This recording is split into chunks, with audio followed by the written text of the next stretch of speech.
Hi, I'm Jim Cuno, President and Director of the Art Institute of Chicago. I'm here with a good friend, Glenn Lowry, Director of the Museum of Modern Art.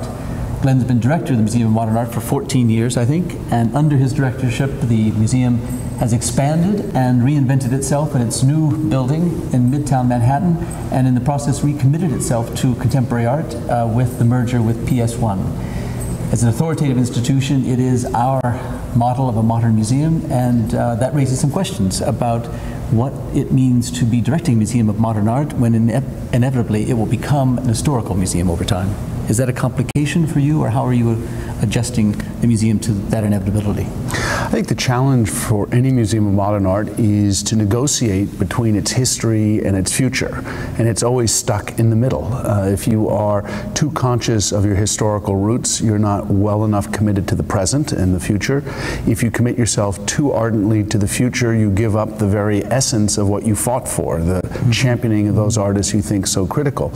We live in that tension. I think our challenge, and I mean our challenge as a Museum of Modern Art, but also the challenge for all museums of modern art, is to find a way to keep extending the idea of modernity and the artists who interact with that idea for as long as possible. I think there is an inevitable point when some museums of modern art will either cease collecting forward and become historical institutions, or divest themselves of either their historical or contemporary collections and become two different institutions. And then there'll be others, and I suspect that's the model very much that we follow, that will try to keep the ball rolling, as it were, by constantly moving the mark forward. And that has been the essence of the Museum of Modern Art's challenge almost from the beginning, which was to have enough of a historical collection to argue for a reading of modern art, but never to be so grounded in that collection that you can't move forward. And it's that constant move of when do you need to no longer have 15 or 20 works by an artist, but only 2 or 3, in order to make room for the next artists whom we don't even know yet. Can you imagine at a time when the Museum of Modern Art will no longer have Monets or Van Goghs or Cézannes? And I assume the reason you still have them, of course, is there's an assumption that they bear a relationship on the current practices of living artists, and so there's a context within to see them. Is there, can you imagine a time 50, 75 years from now when that will no longer be the case? I can certainly imagine it. Do I think it's a realistic probability? No. But I certainly feel that there will be a time when our post-impressionists, maybe even our early Cubist pictures, are no longer as essential as they are today. 50 years ago, the role of artists like Monet and Picasso, and you can go on, Matisse, Cézanne, Van Gogh, seemed utterly essential to a reading of mid-century artistic practice. Today, it's a different set of artists that might emerge as utterly critical. Duchamp, for instance, Picabia. And the thing that I am so conscious of is that the story of modern art is not yet written.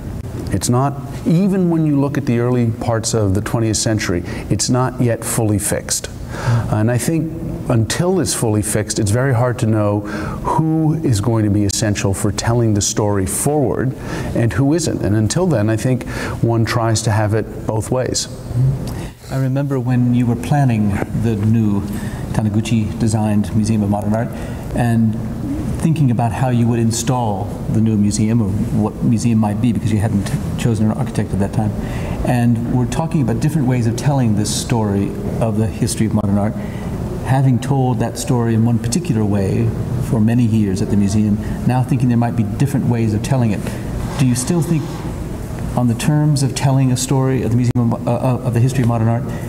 And so how do you think that the decisions the museum took in its initial installations and subsequent installations have enriched our view of the complexity of that history? Well, the gambit of the new museum was all about messing it up a little bit, recognizing that the story, and we were trying to tell the story of modern art during the 70s and 80s, was simply not a realistic gambit. That at best there's a story to tell, and that implies, of course, that there are multiple stories to tell, and I really believe that. And I think what we tried to do was recognize that those stories are not yet fully inscribed in history, and that we wanted to create a sequence of galleries in a mode of representation that made it very clear that there were competing ideas at every moment over the last century, and those ideas are still competing with each other. And until there's a kind of resolution of which of those ideas ultimately ground our understanding of modern art, it seems to me wildly premature to try and resolve it into a single story. Mm-hmm. At the very beginning of the Museum of Modern Art was the view of modernity and of modernism as having universal application or international application in any sense, that it may have sprung from Paris, but it had strong connections within Europe, within the US, New York in particular, but also in South America and so forth, and certainly in the Soviet Union at that time. And now there's a whole nother layer of internationalism about the world of modern art. How is the Museum of Modern Art engaging with this expanded field of international contemporary art? I think the greatest challenge right now for anyone interested in contemporary art is to recognize that there is no longer a center or even one or two centers of artistic production that are central to our understanding of what's happening. There are multiple centers across the globe, whether they're in Australia or Latin America, Asia, Africa, Europe, North America, and with the kind of multiplicity of practices that generates, it means that you actually have to be everywhere.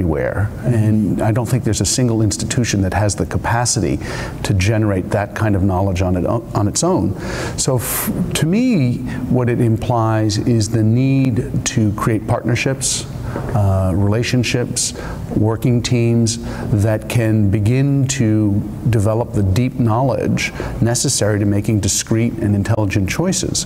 Having said that, I think the idea of modernity that was such a utopian vision 100 years ago has now been inflected and changed and perhaps is even dystopic rather than utopic. But it's still very much a central idea to how most people live their lives. What we've come to understand is the Eurocentric and North American idea of modernity is only one modality of modernity, and that there are other modalities in Asia, in the Middle East, in Africa, that are very different. Doesn't mean that people aren't trying to negotiate similar problems, but that they're coming up with very different solutions. And I think for us, we now recognize that it's impossible to be the Museum of Modern Art, absolutely. There will always be different visions, different ideas competing with each other, and at best we can tell an intelligent and thoughtful story about a particular trajectory, but recognize that there are other trajectories that will intersect and often be even more interesting. Well, these are complicated questions, big questions. We know that no one's thinking more deeply about them than you and colleagues at the Museum of Modern Art. We're grateful for you being here in Chicago, speaking tonight at the Art Institute of Chicago, and we welcome your return many, many times. My pleasure. Thank you, Jim. Thank you. Thank you very much.